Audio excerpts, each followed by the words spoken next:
Hey there guys, I am the Six Machine and welcome back to another Warhammer video. So we are back with a somewhat fun video today, another unit review, but this time it is the turn of the festive green Santa himself, the Red Gobbo, and his festive reindeer slash squig, the very cool Bouncer. And as you may be aware, he isn't actually usable in matched play games, at least not at the moment I don't think, so this review is more for those of you like me that maybe want to use this guy in narrative games or games of Crusade where he is playable. He doesn't have any points at this stage, so whether he will or not I don't know, but certainly at the moment he is just a power level unit. But let's take a look at his rules, his stat line and any other abilities and see if he is worth bringing in your Crusade lists. The Red Gobbo is an HQ choice for the Orks and he comes at a power level of 4, which roughly speaking comes to about 70 or so points with the usual conversion rate of points to power. If you want an idea of what that is in points cost, 4 games of Crusade, 4 power is roughly equal to about 20 Gretchen, who come in at a flat 4 power for 20 of them, or for a squad of 10 boys, that's going to cost you 5 power, or for perhaps a more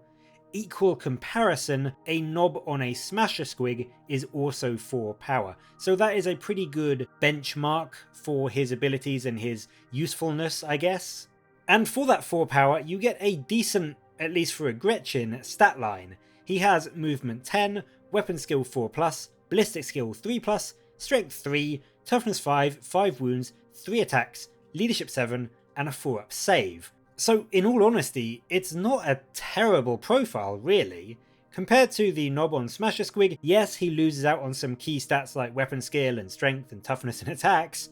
but I mean he does gain 2 points in ballistic skill over the knob, which is something. So I mean yes, he is not as good in melee, at least on the face of a stat line, as something like the Smasher Squig, but he does have his uses, he is fairly cheap, and he is pretty good at shooting with a 3-up ballistic skill. Of course, being an Orc, the Red Gobbo has a few key rules which will also help to bring some use on the battlefield. He of course does have the Warg rule, which, being a character, he does benefit from, although he doesn't have the War Boss keyword, so he can't call one himself. So that means you may not want to make him your Warlord when you bring him. He is probably served better as being just a secondary HQ so that he can still benefit from your main War Boss and your Warlord calling the Warg. But it means that in the turn of a Warg, he can both advance and charge, thanks to being a character, and of course he does get that +1 attack as well, so that is a nice extra strength 3 attack. I mean it's pretty rubbish, but the advance and charge is a really good ability for him to have.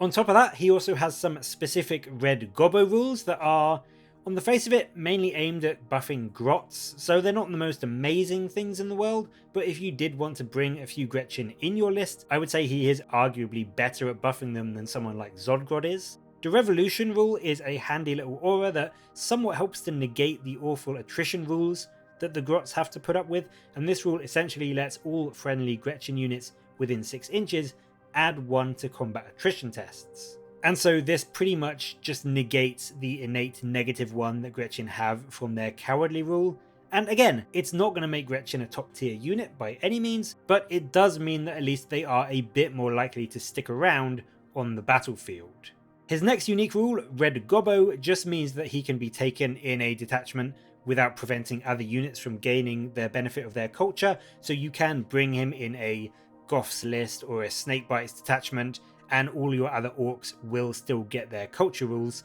although of course having the Gretchen keyword he doesn't get clan cultures himself. But on top of that, it also gives him a very nice Warlord trait, Inspiring Leader, and I say nice, again it's not the best one, you probably don't want him to be your main Warlord, but if you are running a themed list and you are doing something like a pure all Gretchen list, at least you're going to have an HQ which has a Warlord trait that is in some ways beneficial for them compared to maybe Makari or something who you could bring instead. The final special rule that the Red Gobbo has is actually a really decent one, and it's also very festive. The Pointy Decorations rule, which is In some way similar to the rule that the Smasher Squigs have, it allows you to do some mortal wounds when you charge. But instead of rolling 5 dice like the Smasher Squig does, and then on a 4+ doing a mortal wound, when the Red Gobbo charges, you select an enemy unit within 1 inch and you roll a d6, and on a 4+ that unit just takes a flat d3 mortal wounds. I'll be honest, I actually really like this rule. It gives the Red Gobbo a nice extra bit of damage that your opponent probably won't be expecting from what is essentially a Gretchen on a Squig, and it can actually allow him to do a deceptively large amount of wounds to your opponent when he makes a charge. And the reason for that is that not only does he have the pointy decorations rule, but on top of that, he actually has some pretty decent weapon options. First up, he has a much improved custom Grot Blaster, and instead of a strength 3 no AP profile that the normal Gretchen have, this version is a 12-inch range Dakka 3-2 strength 5 -1 AP 2 damage gun. So with his 3-up ballistic skill, this guy is essentially firing a heavy bolter, and with his 10-inch move, he can quite easily get into that half Dakka range, so he can get the full 3 shots, and he will genuinely do a surprising amount of damage to your opponent. But in addition to the 2 intercessors he may kill with his gun, it is in melee where, weirdly enough, the Red Gobbo really shines. And sure, even in a Warg he only has 4 attacks and they're only strength 3 with no AP, so the Red Gobbo himself personally, yeah, he pretty much sucks in melee. But Bouncer is a totally different kettle of fish.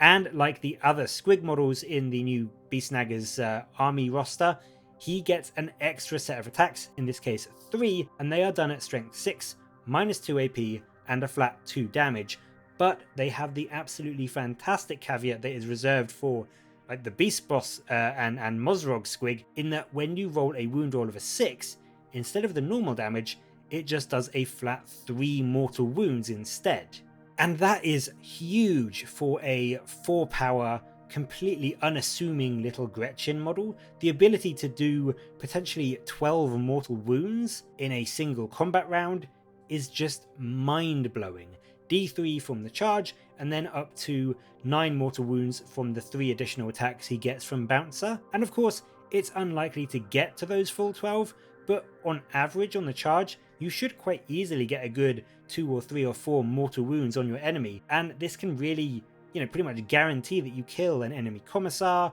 or an Eldar Warlock or something like that, a important key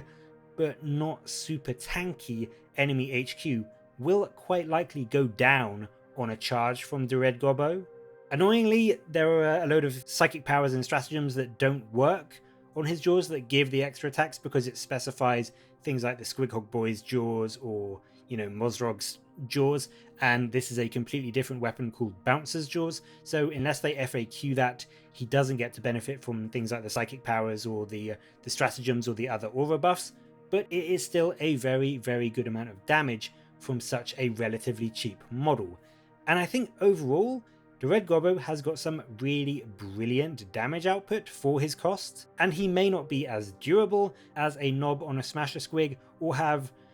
quite as good melee in a Grot to Orc comparison, but I do think that his mount and Bouncer very much makes up for it, and his jaws are much better than the Smasher Squigs. And then on top of that, the nice little cherry is that he also has some genuinely threatening shooting with essentially a heavy bolter to fire into your opponent as well. As I said, you can't bring him in match play games, and I'll be honest, if he could be brought in match play games, I don't really know if he would be seen all that much because the other Orc HQ options just are so good. But honestly, for a fun, fluffy narrative or crusade game, bringing him as a cheap alternative second HQ, or even as your primary HQ if you are running something like a really themed all Gretchen list, he's actually hilariously decent for your HQ choice. He's nice, he's cheap, he's got a decent amount of mobility and the option to advance and charge, and he can do some really good damage with potentially 12 mortal wounds in combat and up to 6 damage from his shooting. And then of course, on top of that, the most important thing is that the model is also truly, genuinely gorgeous. So if you do want to run a fun, fluffy crusade game, or you have always wanted to do that full grot narrative army, I do think that the Red Gobbo should be your go-to HQ choice every single time. But what do you think of the Red Gobbo? Do you think you will ever bring him in your narrative or your Crusade games, or is he still just not worth taking over the other brilliant Orc HQ options that are in the Codex? Let me know in the comments below, and as always, thank you very much for watching. Please do like and subscribe for more Warhammer content from me, but until next time, I'll catch you later, guys.